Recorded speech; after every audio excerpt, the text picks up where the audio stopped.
Indo para Nazaré, onde fora criado, entrou num sábado na sinagoga, segundo o seu costume, e levantou-se para ler.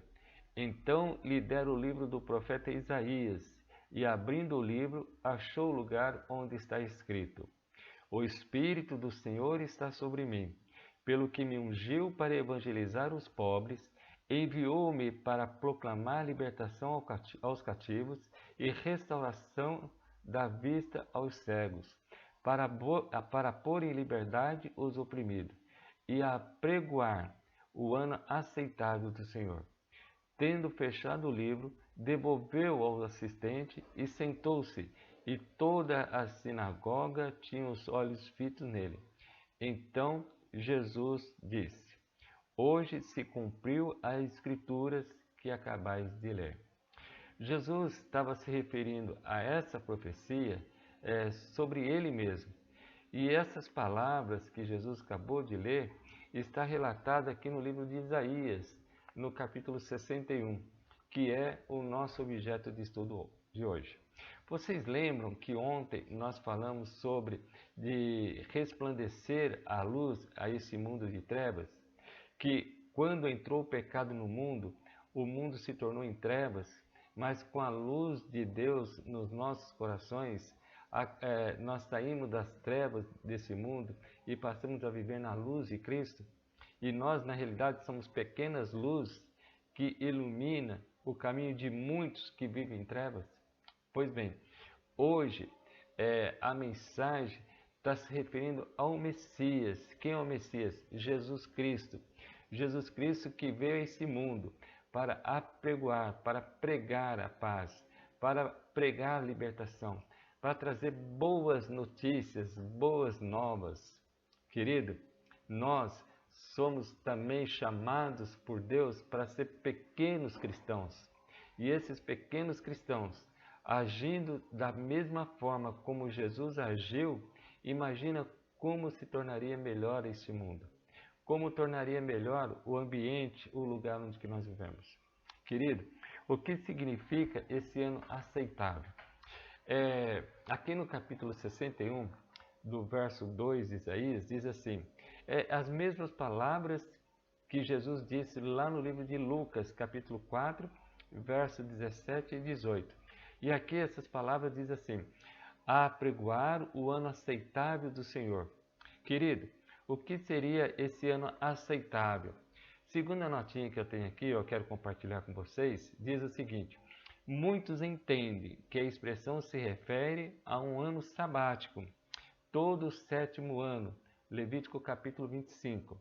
Mas também pode ser entendido como um ano do jubileu, ou seja, a cada 50 anos, as dívidas... Espera um pouquinho. Nessas ocasiões, programava-se libertação de dívidas e da escravidão. A terra voltava para os seus antigos proprietários. Então, cada 50 anos acontecia o ano jubileu. Era o ano em que as pessoas que tinham vendido suas propriedades para pagar a dívida, elas recebiam de volta as suas propriedades.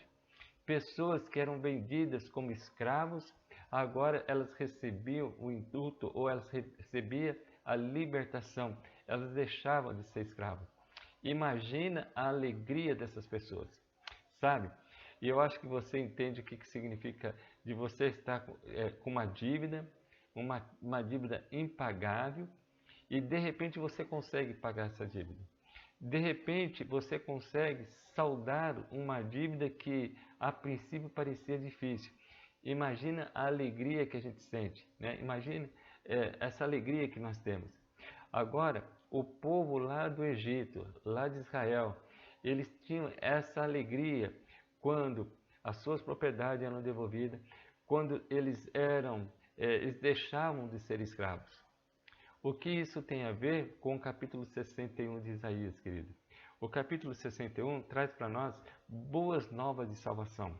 Ou seja, não é só a libertação da escravidão que a gente vive, não é só o pagamento das dívidas que nós saldamos, mas é muito mais do que isso.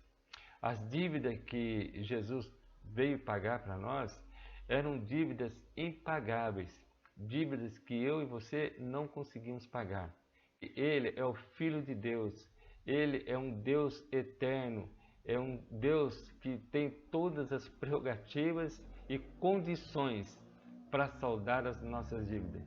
E Ele então veio a esse mundo e pagou essa dívida por mim e por você. Querido, um dia Jesus vai voltar. E esse dia, quando Ele voltar, Ele vai libertar-nos de toda essa maldade que a gente vive hoje. Nós seremos libertos da escravidão do pecado. As nossas dívidas serão totalmente executadas, pagas, e nós poderemos voltar novamente a viver no Jardim do Éden, a viver na companhia e na presença de Deus. Essa é a boa notícia, essa é as boas novas. E nós, na qualidade de pequenos cristos, na qualidade de cristãos, nós precisamos divulgar isso às outras pessoas.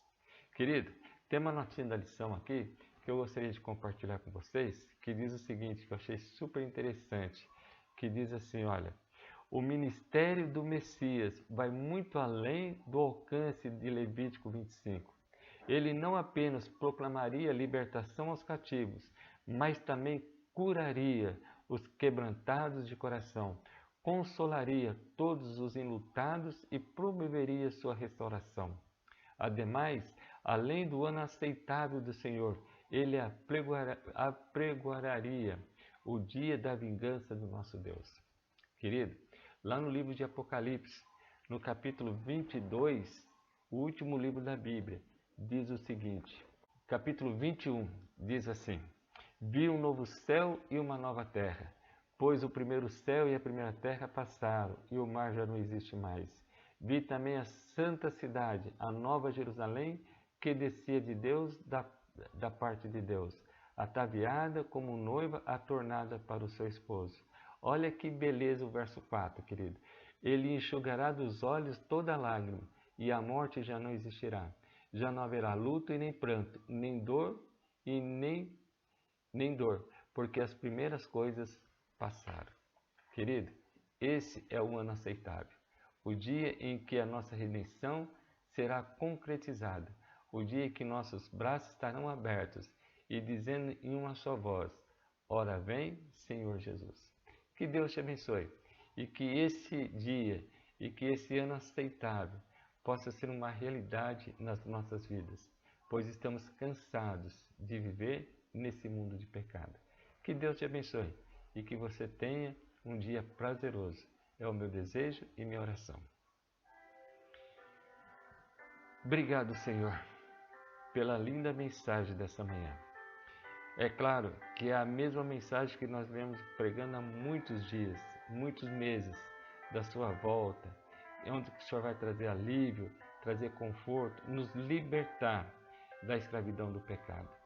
Querido Pai, nos dá essa paciência que precisamos, nos dá esse conforto que precisamos hoje, quando estamos atravessando por uma grande pandemia, onde pessoas estão morrendo, muitas vezes sem auxílio e sem nenhuma condição de recuperação, onde familiares, pessoas estão chorando pelas perdas irreparáveis de seus entes queridos.